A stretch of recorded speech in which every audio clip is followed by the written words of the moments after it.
We're going to go ahead and get started. My name is Justin Settles. I am the project specialist for the Identification and Recruitment Consortium. Thank you all so much for being here today. We're excited to have everybody here. We've got a great turnout this afternoon for our webinar entitled Getting the Information You Need, Practical Interview Techniques for Any Situation. Joining me in presenting today is going to be Maria Dominguez, the IDNR coordinator from Illinois. Maria, would you like to introduce yourself? Good afternoon, everyone, and welcome. As Justin said, my name is Maria Dominguez, and I am the IDNR coordinator for the state of Illinois. Thank you so much, Maria. And so today's webinar, like I said, is called Getting the Information You Need, and it is all about interview techniques for when we're out in the field. A recruiter's interview skills are critical for allowing them to obtain as much information as possible in the field. Recruiters must know how to manage any situation they find themselves in to make their interview subject feel comfortable and trust them enough to share information. This presentation will look at practical steps recruiters can take to make each interview impactful and to extract the information they need no matter who they are talking to. We will even include some role play scenarios that Maria and I will work through, hopefully to help give you all an idea about how to handle certain situations in the field. So to begin with, let's talk about why information is important. Information is the backbone of identification and recruitment. Good information allows recruiters to make informed decisions about where they should go in the field, what they should look for, and who they should talk to. Every decision that a recruiter should make should be supported and backed up by information that they received. And so I know a lot of times we as recruiters go off and do a lot of information on what we feel as hunches, but the reality is that we should be basing any and all decisions we make on information we get from the field. As a recruiter, our goal out in the field should be to continue to collect as much information as possible, because the information that we have and that we obtain while out in the field is ultimately what's going to lead us to finding more eligible students. A lot of times we as recruiters are tempted to try to base what it is that we're doing to try to measure our success as far as how good we're doing out in the field based on the number of students that we enroll. But the reality is that we should be basing our success on the amount of information that we are able to collect, because it's the information, like we said, that guides us and points us in the direction of those new students. And so we as recruiters, as we're out there, we're collecting information, and we should be collecting information before going out in the field by conducting research, as well as after going out in the field by reviewing what we learned, writing up notes to make sure that we're prepared for the next time we go out in the field. While we're out in the field, the main way that we collect information is by conducting interviews.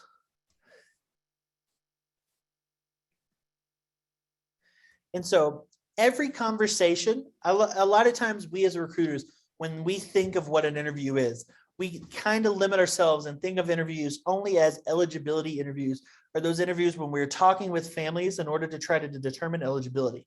But the reality is that every conversation that we have while out in the field is an interview that we're doing with that aim of collecting information, which will hopefully point us in the direction of finding those new potential students. And so in every conversation that we have, we should approach it as that opportunity to gather information. And so we should always approach them with the goals for the following: to collect information, number one, that's going to provide us with any leads or referrals that we might get. So again, that's any information that we could get that could potentially point us in the direction of new eligible students. Number two, to check the eligibility of any families or youth that we may encounter or may speak to Define information, number 3, about what resources are available out there. What resources are families using? What resources maybe do families not know about that they should know about? What exists in our communities that we could gather, collect, and share with our families so that they can help meet the needs that they may have? And then 4, any information that we can find on any farms or agribusinesses that might be active in the area, that might be potentially hiring migrant workers, as well as number 5, any information on any local community agencies that may be out there that we could, again, refer our families to, that might be working with similar populations or that we can partner up with.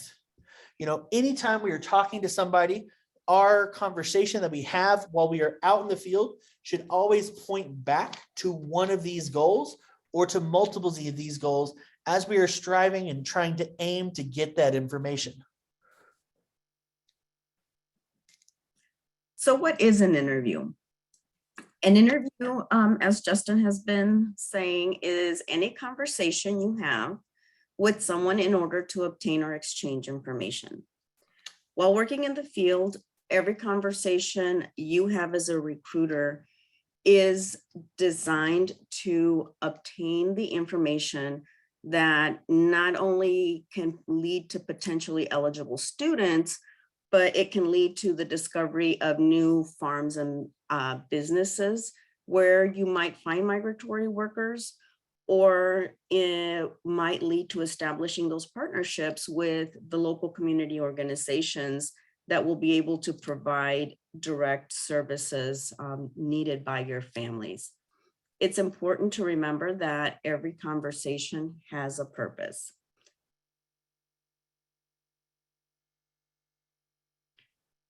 So recruiters must have strong conversation interview skills so that they can obtain the information they need as quickly as possible.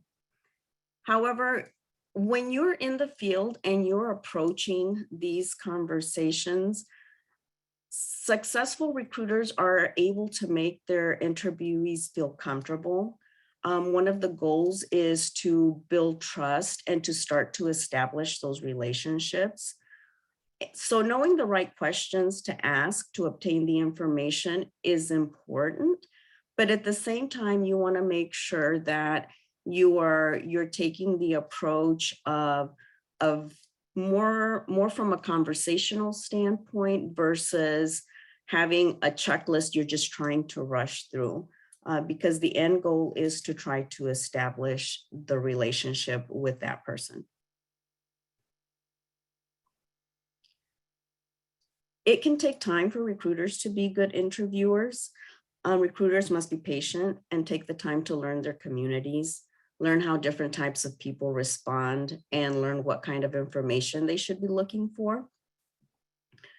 And so it can be important for recruiters to practice those interview skills by role-playing with coworkers or taking turns having practice interviews with a wide variety of interview subjects. But it's also important to just be comfortable with yourself and the knowledge that you're bringing to the table. The more comfortable that you are with that knowledge, the easier that information is going to flow when you are interacting with others. So one of the ways to make sure that the interviews you're having out in the field is to be successful is by planning. One of the most common reasons that interviewers fail to obtain the information they need is because of a lack of planning and preparation before going into the field. I was reading up in my research before, creating this presentation, and Forbes.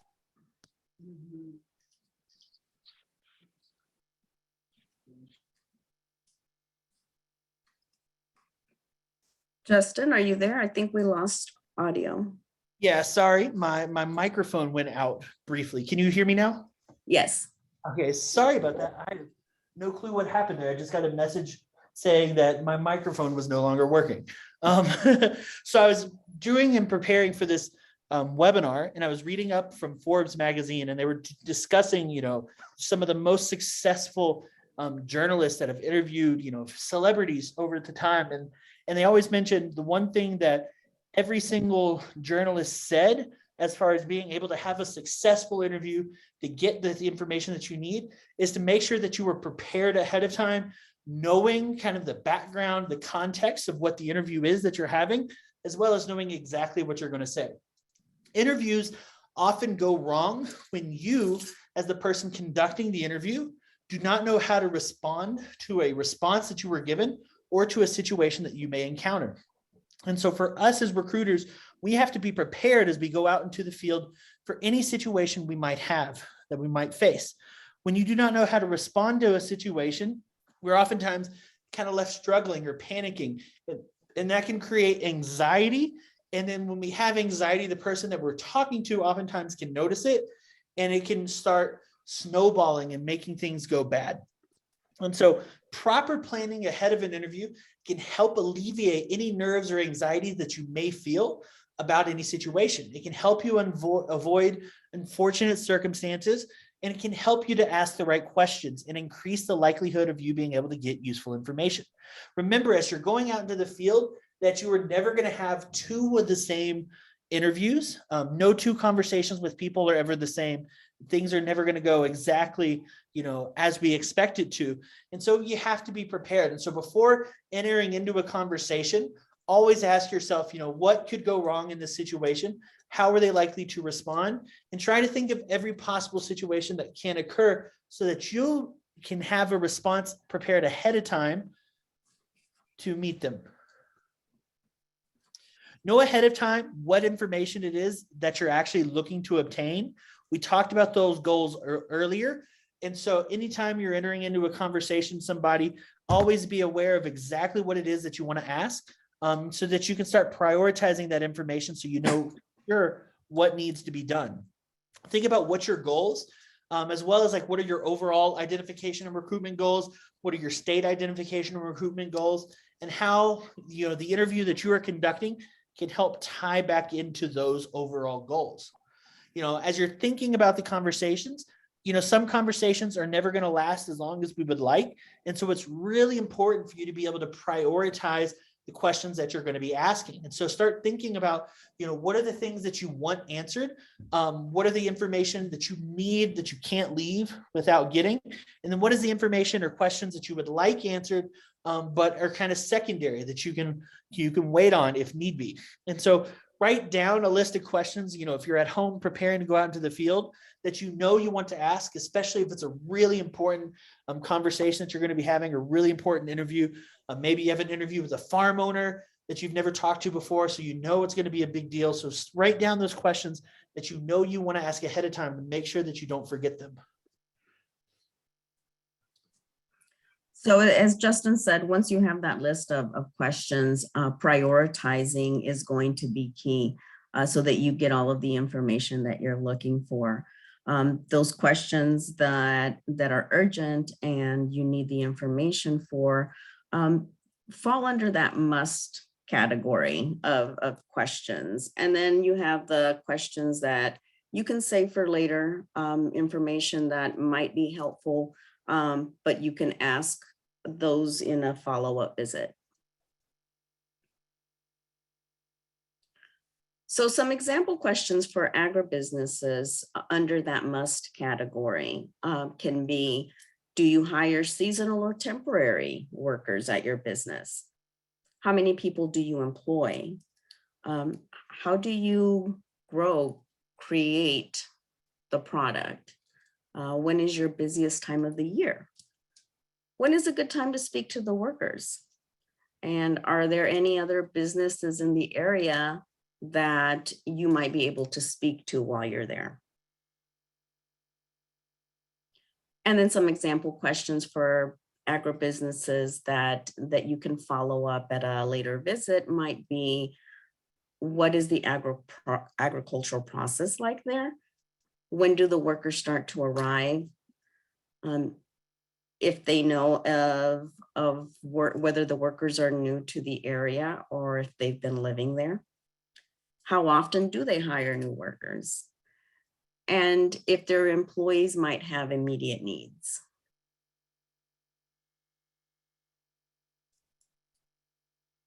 So now that we've talked a little bit about the questions that you want to ask, let's talk about the actual interview process and techniques.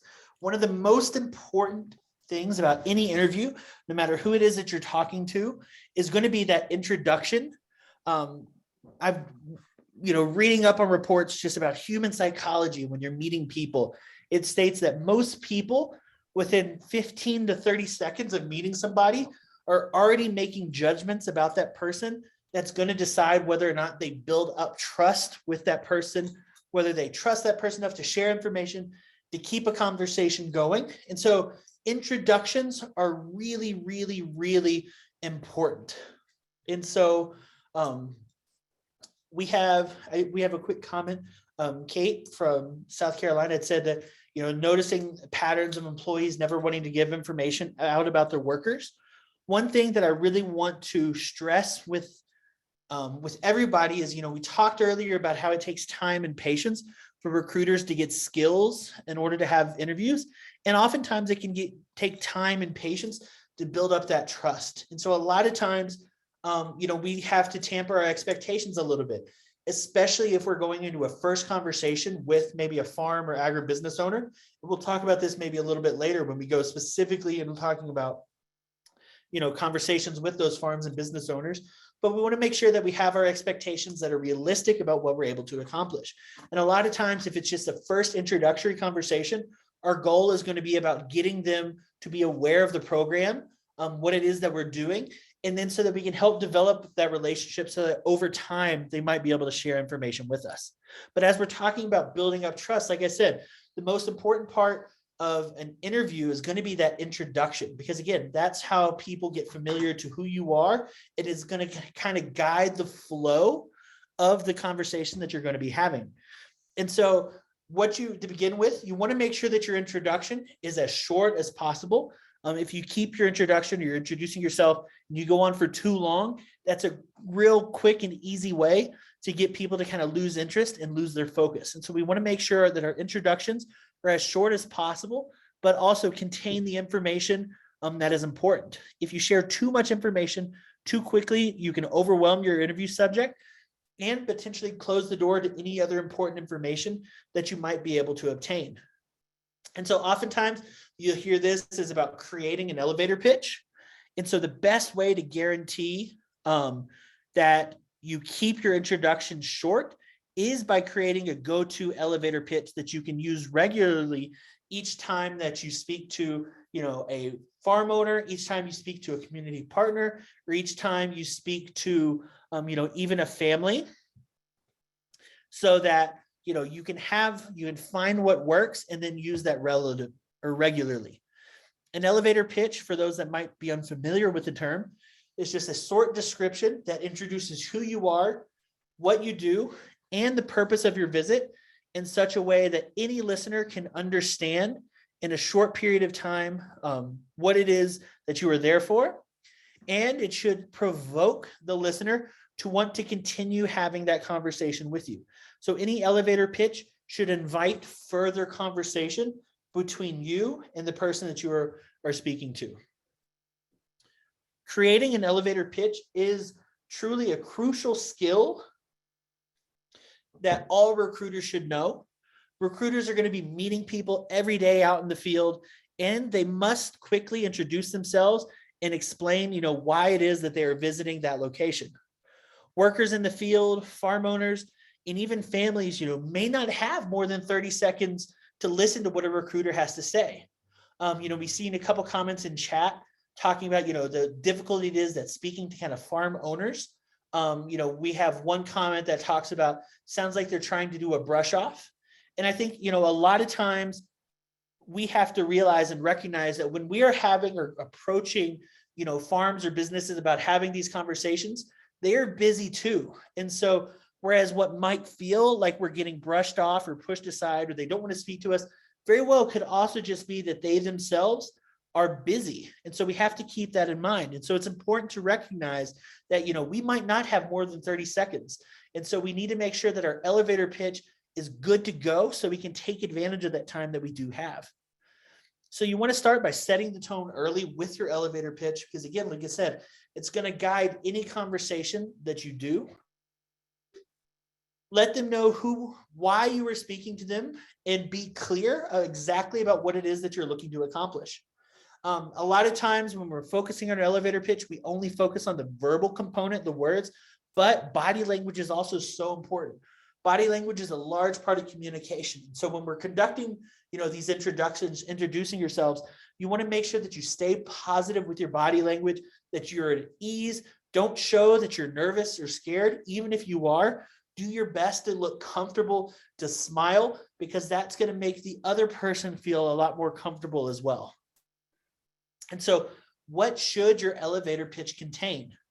All elevator pitches, like we said, should be as brief as possible and should only contain basic and necessary information to explain yourself and who you are. You can elaborate and provide further information once your listener has continued the conversation.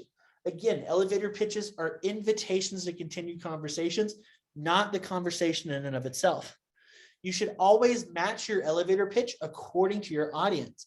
We speak to a lot of different types of people, a lot of stakeholders, a lot of people whose relationship with students in a migrant education program can be different.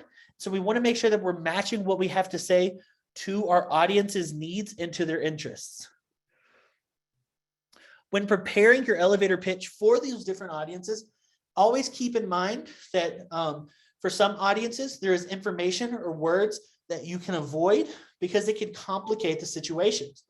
And so always be aware of the language it is that you are using while you are out there in the field to make sure that it matches your audience, that it's easy to understand and isn't going to complicate things. We've seen in chat people talking about how difficult it can be to speak to farm owners.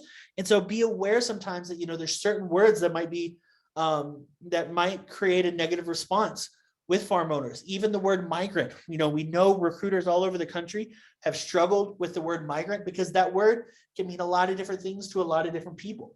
And so, when discussing, for example, the name of the program and introducing yourself, if you feel like saying the word migrant or migrant education program can create a problem, you can also use different terms. So for example, you can use the formal name of the program, the legal name of Title I, Part C. And so when you're introducing yourself, you say, hi, my name is, I work in conjunction with the local schools as part of their Title I, Part C program. And so that way you're not using those words that might be controversial. What other information should be in your elevator pitch? As I mentioned, the name, the organization or program you work for. So again, the Migrant Education Program, Title I, Part C. If you work directly with the school district, you can always use the school district. If you work directly with the school, you can always use the school that you work for there. If you don't work for the schools or school districts, I always throw in that I work alongside or in conjunction with the schools. That way they know that we are closely associated with the schools in the area, since most people are going to support your local schools. If there are any key services that are being offered or that you're advertising, let them know in that initial pitch, as well as, kind of a broad statement about who it is that you're looking for or who the program is for. Oftentimes, I think one of the main mistakes that recruiters make when conducting interviews or creating their elevator pitches is that they are too specific about what it is that they're looking for. So for example, what I mean by that is if you show up and you're speaking to a farm owner, you said, hi, my name is, I work for a program that's specifically, for farm workers that have moved into the area in the last 36 months and within 60 days began making that move. Oftentimes, the more specific we are with our ask and what it is that we're looking for, the less information it is that we're likely to get. Our goal as recruiters with our elevator pitches, with any interview, is to get as much information as possible and let us do the filtering of that information instead of trying to be too specific with what we're asking for, because then at that point, we're leaving it up to our audience to filter the information for us. And so if the audience is filtering that information for us, they might not know all the definitions for what a migrant student is. They might not know exactly what they're looking for, what you're looking for. They might interpret it wrong. And so that can limit the information that you can obtain. And so we want to be the ones filtering the information that we receive. And so make your statement as broad as possible. Me personally, when I introduce myself, I usually just say, I work in conjunction with the local schools to help students, who are new to the area, or to help students whose families have worked in agriculture. Again, those are two broad things that you can look for that are easy to understand. So the person that you're interviewing knows, okay, they're looking for people that are new, or they're looking for people that are working in agriculture. That's easy to understand and to process to be able to provide you with information. And then again, mention a clear description of what you want from the visit. Francis in the chat says that, when they go to speak on the farms or the agencies, they always let the farm owner ask, if they can speak with them first about the program and services provided to the family. And that's kind of, again, what we're talking about. Just make sure that you're clear with what you're asking for, so that they can give you a direct response. As well as always make sure that you include next steps or an invitation to continue that conversation, so that the conversation just doesn't stop there. Always ask for a follow-up meeting. Always ask when's, if maybe they're busy and not able to talk, when's a good time for you to be able to come back? Second, again, I just want to also point out that whatever it is that you come up with for your elevator pitch, it should definitely highlight you and your personality. Let yourself shine through, and don't be afraid to kind of put your own flair on what it is that you're doing. Be expressive, and whenever possible, include a detail about yourself or your passion for the work. So if you're introducing yourself, you can be like, hi, my name is so-and-so, I've been working in this area, for the last, 10 years, helping families. And so again, that shows that you're dedicated and that you care about what it is that you do. What you should avoid when introducing yourself or when conducting an interview is, again, any words that could be confusing or problematic for your audience. I think there's a lot of terms that we're used to that our audience might not be used to. And so we want to try to keep the words and language we use as simple as possible. Avoid any explanations that are too complex or long-winded. I try when I'm speaking to anybody out in the field not to speak really for longer than 10 to 15 seconds at a time, because that's kind of the limit of what we're able to process. If we keep going longer than that, we run the risk of people not paying attention to what it is that you're saying or losing interest in the conversation. Don't include too much information too soon, too fast, as we mentioned, and don't ramble, and try not to repeat yourself as well. Always as well, have materials that you can hand out while out in the field. Have business cards, flyers, postcards, brochures, anything that you can give to them so that they can look at it after your pitch is done. Don't hand it out beforehand. Don't hand it out before you speak, because oftentimes if you hand it out before you speak, the person can be distracted. Make sure you wait until you're finished with the conversation, and then you can hand those materials out.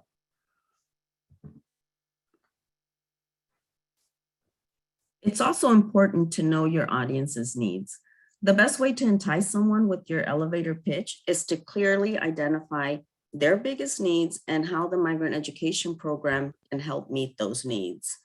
Everyone wants to know, what can you do for me, right? So you are helping the person you're talking to see exactly how beneficial the migrant education program can be for them.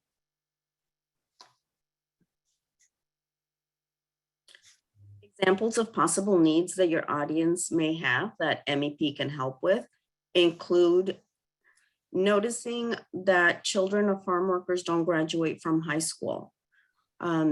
Some students who move around a lot may have trouble transferring credits, for example. Some farm workers may struggle learning English. Farm workers who are new to the area may not know where to go for local resources. Before every conversation, you should know ahead of time not only what information you're looking for, but what your goal is, what you hope to accomplish, and what the next steps are for both parties involved.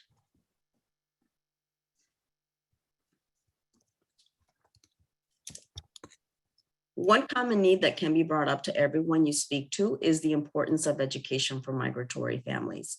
That was in a couple of the examples previously mentioned. And children with parents in agriculture often move more than their peers. So you can stress how the MEP is here to help with gaps in their education. Children can easily fall behind the more they switch schools, and the migrant education program can help with that.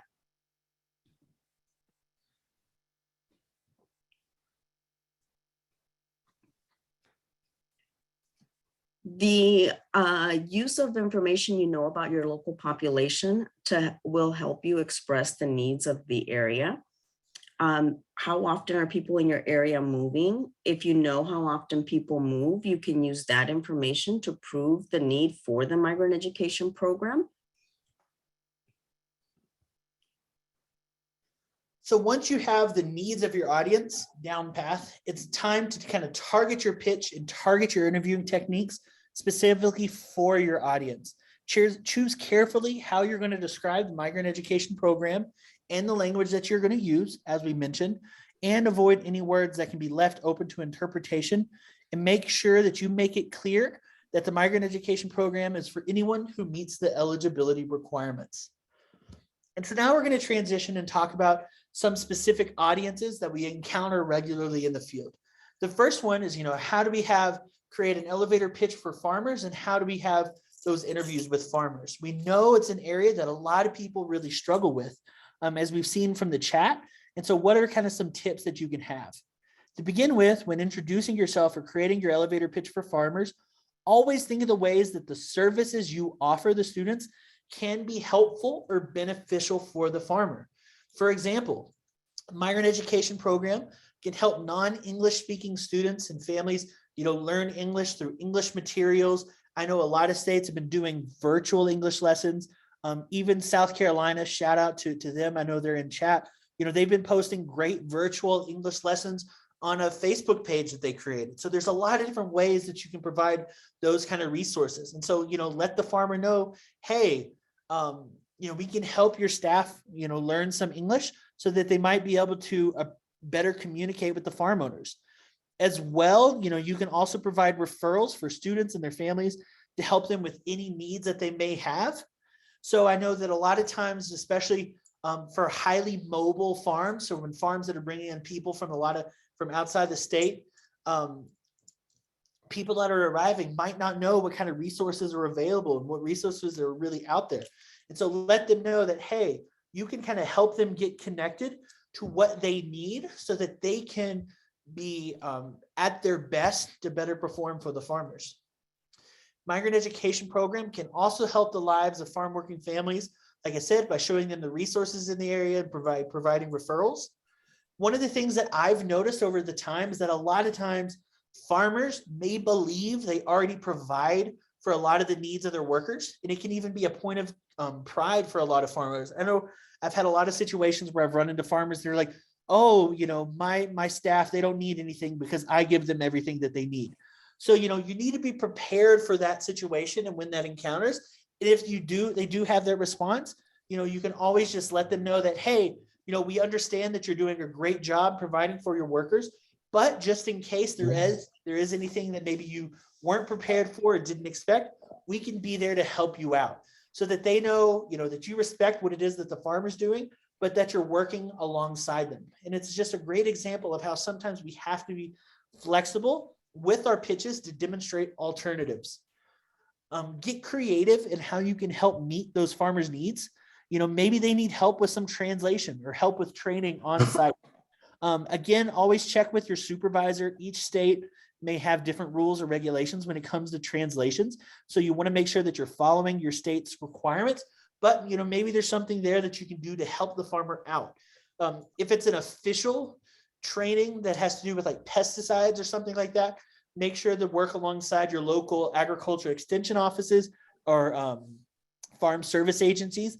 That way there's no mishaps in the translation process. If you are unsure of what your audience's needs are, you can always make it part of your elevator pitch to ask them directly. A lot of times, I've had success meeting with farmers by just saying, hey, we are here. We want to help provide not just for your workers, but to help you all as well. What do you see as your workers' needs and what do you see as your needs? That way you can kind of see what the farmer has to say to give you information so you can see where you can meet them. So when you're out there interviewing farmers, what is your goal? Number one, you're hoping to establish a long-term partnership and relationship where you can provide services to those families.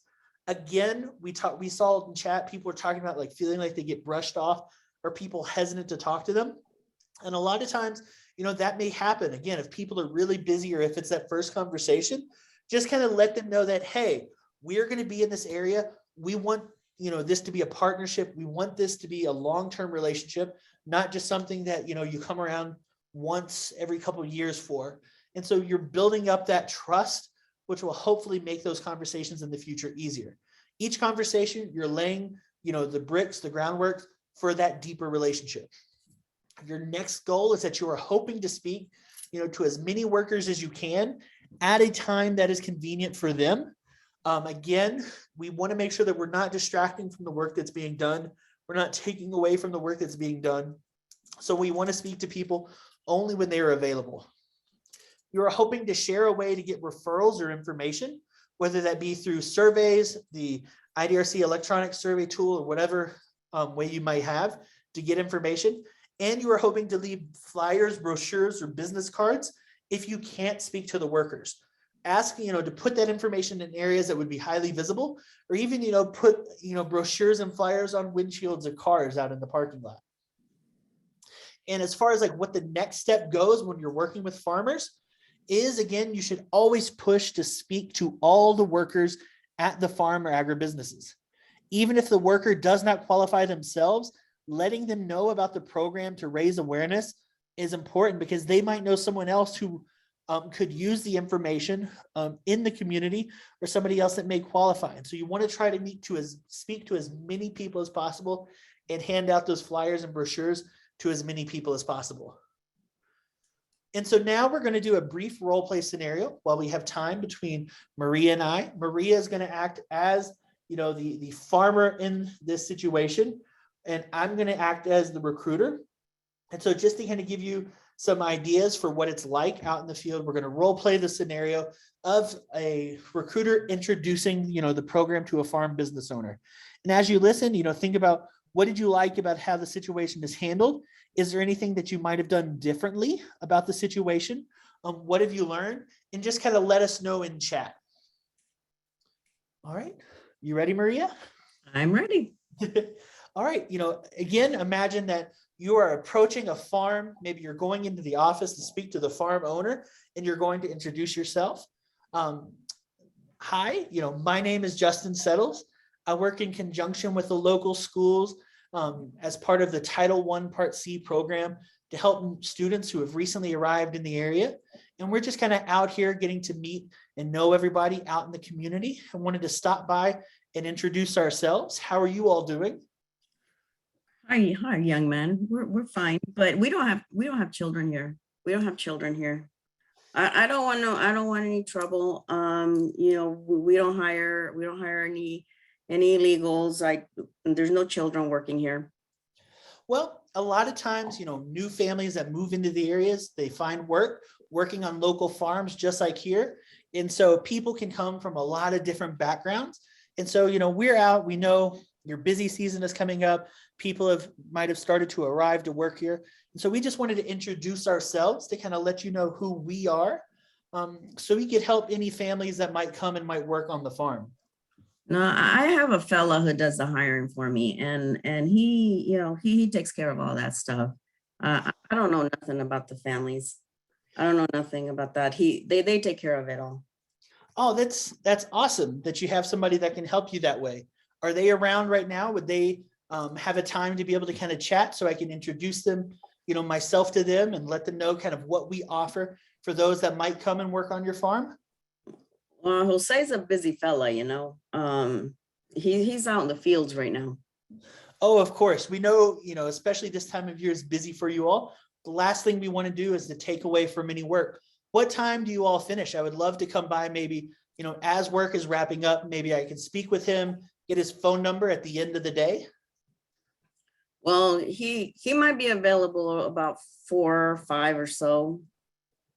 Awesome. Well, I will come back by around that time. But in the meantime, can I leave you some flyers, brochures, and my business cards That way you can have it, you can look it over, you know, and it could be available here for anybody that needs it. And then I'll start by and try to speak to Jose at the end of the day. Yeah, that's fine. That's fine. And scene. Awesome. So you can see, you know, as you're going through, you know, farmers immediately, you know, might try to play that brush off like we had heard in chat where they say, oh, I'm not in charge of that. And if that's the case, you know, always ask who you can go, who you can go speak to next. Any conversation, any interview that you have, again, you're trying to obtain that information and trying to find those next steps. You see, Mila in chat said resistance is often part of that challenge. And sometimes you just really got to keep pushing. Part of being a good interviewer is recognizing, you know, when you can push a little bit more and when, you know, it's time to back off a little bit. If in that situation, you know, the farmer had been persistent and said, no, we don't have anybody, you know, you can always, again, at that point, ask to leave information and then come back another day. Again, just because they are putting up that resistance at the time doesn't mean that they're always going to be putting up resistance. One of the mistakes that I think recruiters often make, especially when talking to farms and business owners, is that they take that initial no as a permanent no. You know, I've talked to recruiters who are like, no, I haven't been to that farm in 3 years because 3 years ago, you know, they said they don't hire anybody and didn't want to speak to me. And so we take that no as a permanent no. When things change, people can have bad days. And so it's good to kind of keep pushing, even if you have a bad interaction, forget about it. As soon as you leave, come back another day. Maybe it'll be a little bit easier. We can see in chat, Aaron said, I liked how you kept pushing, not asking aggressively, but you did keep asking. That is hard sometimes. I agree. It can be really hard and it can be challenging because, you know, it's not something we're used to in normal conversations, but you know, that's part of why it takes time and practice and why like role play scenarios like this can be really good. And so if you find that something that you struggle with, ask, you know, another IDRC staff, another MAP staff, they kind of role play it out so you can try different things. Another person, let's see, Roman said the farmer was tough, but they've heard all that before. And I think that's why, again, these kind of role play scenarios are good because it's common for us out in the field. And again, even if you did get a no, that's okay. They at least, you know, heard who you are and you can always come back. The more you come back, the more familiar they're going to get with you and you can continue those conversations. Aaron said, I've heard many times that we don't have children or we don't know how old they are. And I think that's the fact too, is that a lot of farm owners don't know the family lives of the people that they're working there, which is why it's important to stress that we want to talk to the workers, and also why it's important to always know and be prepared for what kind of needs and services you can offer for the farm workers, the parents themselves, so that you can target them, so that you have that reason to want to go out into the field to talk to the workers so that the farmer will let you, instead of kind of closing the door and saying there's no children here. All right, now we're going to transition and talk about schools. So when we're talking about an elevator pitch for schools, you cannot assume, even in a school setting, that your audience is going to be familiar with the migrant education program. Be prepared to explain the MEP as being part of Title I, Part C, and to give a brief history of the program.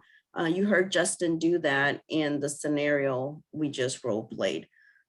Always point out how the program works in conjunction with the school districts to supplement the educational opportunities for students.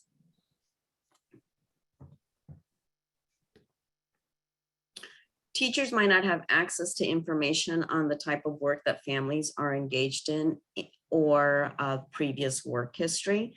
So when talking about who is potentially eligible for the MEP, the schools and community partners, you should emphasize that you're looking for those students that have recently arrived or are new to the area.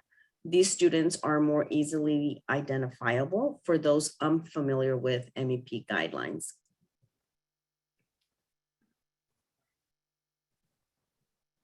Funding can be a big selling point for schools. Some states and school districts can receive additional funds to help with students. identified as being migrant education. And schools are always looking for extra money or for ways in how they can save the money they currently have. If you are unsure of how migrant funding is handled in your state, be sure to reach out to your supervisor and get some more information because that will definitely help you in that data search and research before going out and contacting those school districts. Always emphasize the desire to build strong relationships and ongoing partnerships. Make sure to clarify that the relationships should be beneficial to both parties, including your elevator pitch that the migrant education program looks to help their school as much as possible. It's often helpful to make sure that they understand that we're not in competition with one another. So our goals with schools is that you're hoping to obtain occupational surveys, home language surveys that might help identify potentially eligible students if you're not already doing that. You're hoping to get some mobility data and information, which schools see the most students moving in and out of their districts. And they may also have information as to where they're arriving from. You're hoping to be able to leave flyers, brochures, or business cards with them. So ask about putting up information in areas that would be highly visible throughout the school buildings.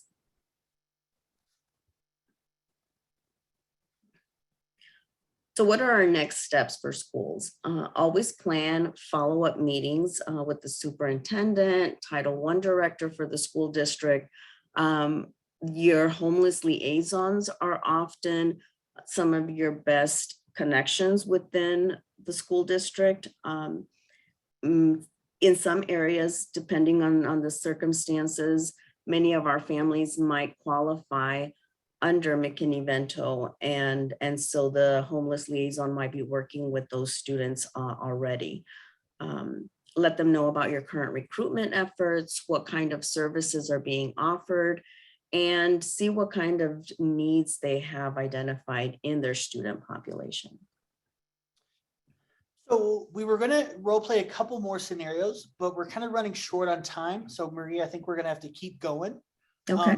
One thing I did want to mention, schools funding is often very important. It's always important to know, how migrant education program funds are being used. And also, one of the things that can really help build up that relationship with schools is the idea that, providing, having students enrolled in the migrant education program can potentially get them more funds if that's how funds work in your state.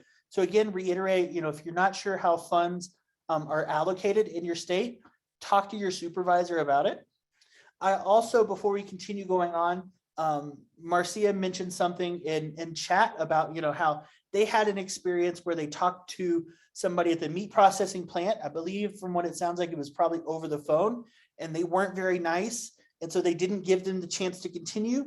And so they hung up, and, they said that their jaw was still open in shock from how, they were treated from that experience.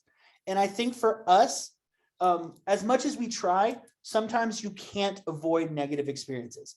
But again, always remember that no matter what happens, you were never the problem. If somebody is having a bad day, oftentimes they can take it out on you. And I think one of the things we have to keep perspective as well.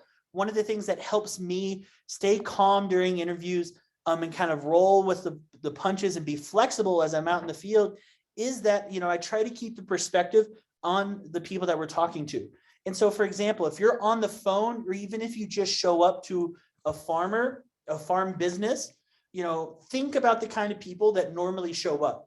90% of the time, if somebody is just showing up to a farm or making a cold call, they're likely to be selling something. And so we're entering into every interview, every conversation that we have kind of already at the disadvantage that they're already going to be expecting kind of the worst, And so it's that first conversation that is always to be the most difficult. If you can have it in person and those people are getting back out in the field, try to do that as best as you can.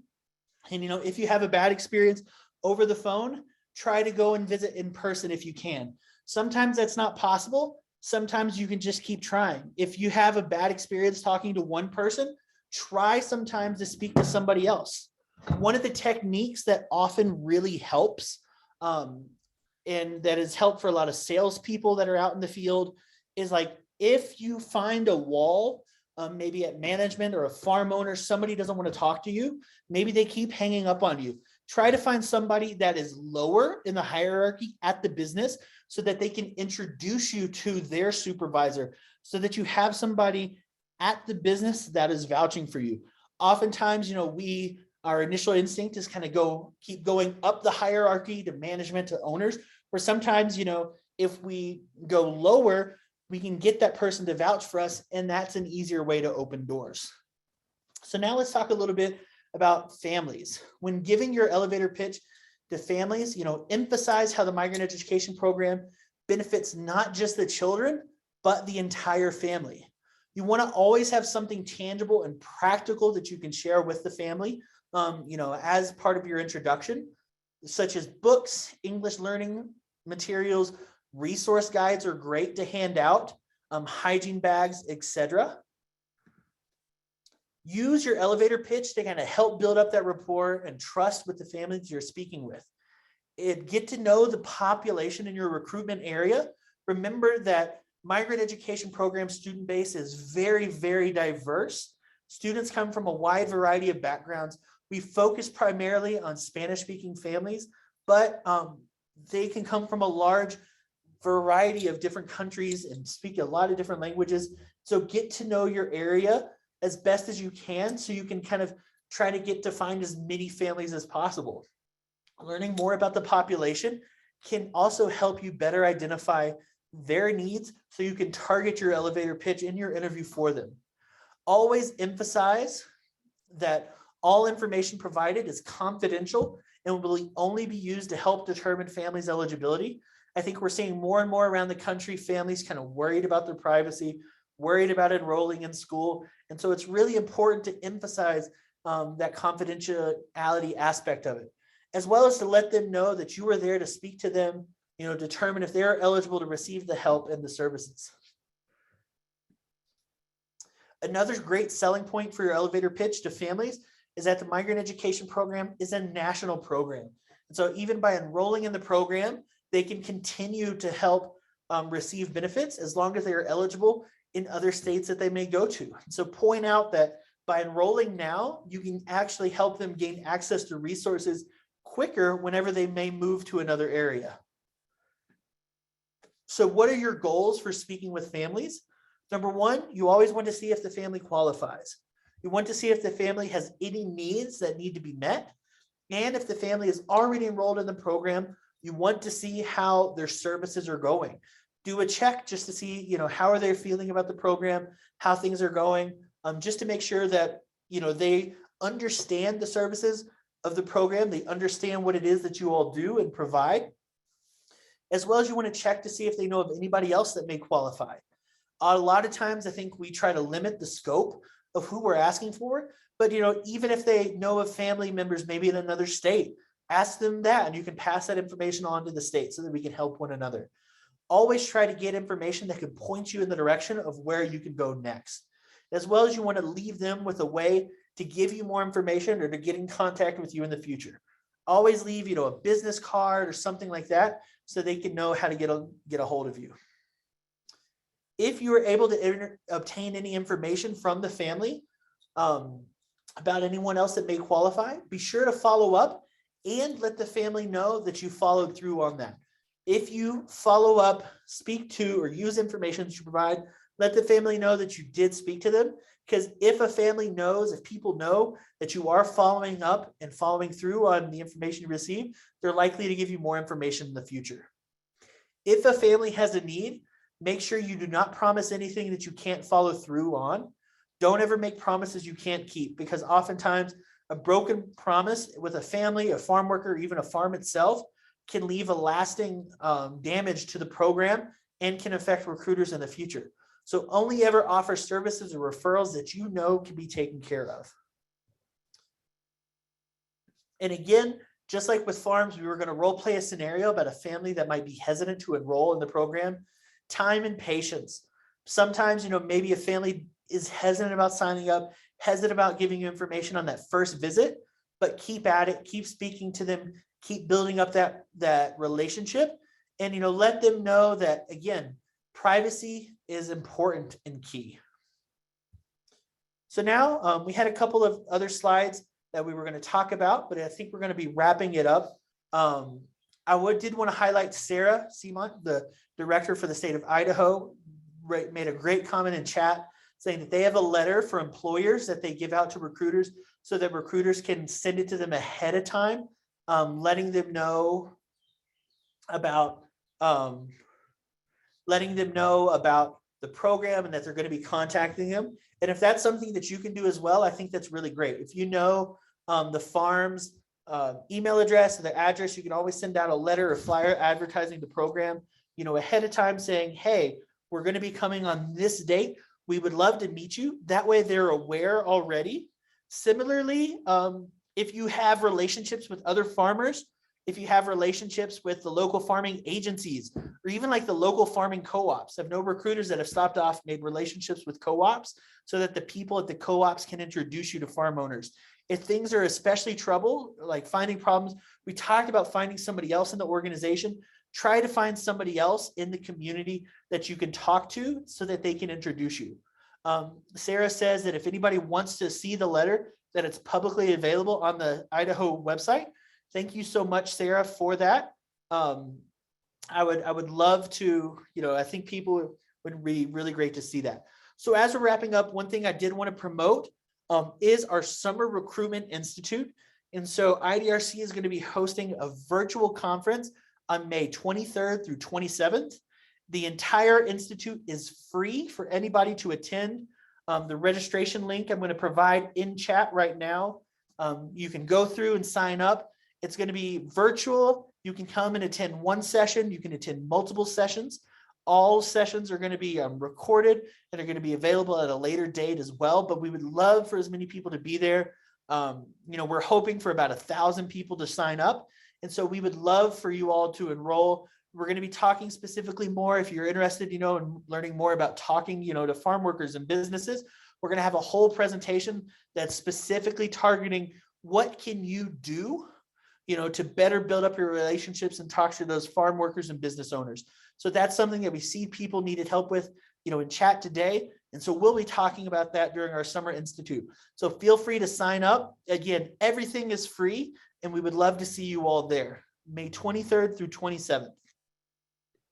Likewise, one of the things we always try to provide the best possible training for everybody.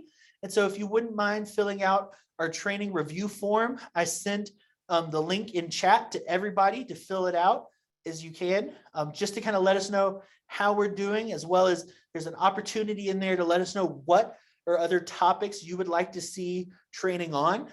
This year we're trying to focus as much as we can on trainings that you all want to see, that you all want to learn about. And so all of our topics, including the topic from this month, was one of the most requested topics from our training review forms. And so we take that information to heart to try to get better, to provide better training for you all. So please feel free to let us know and to fill that out. If you all have any other questions, again, this presentation will be uploaded to the IDRC website later on today. The video is going to be uploaded to our YouTube page, as well as the PDF of the PowerPoint slides are going to be available for everybody to see. So you can go back through. If you have any questions, feel free to reach out to my email address. We would love to hear from you all. Thank you all so much, and I hope you all have a great day. Thank you, Maria, for joining us, for providing your great perspective of information. And we look forward to seeing you all at our next monthly webinar. Thank you, Justin. Have a good afternoon, everyone.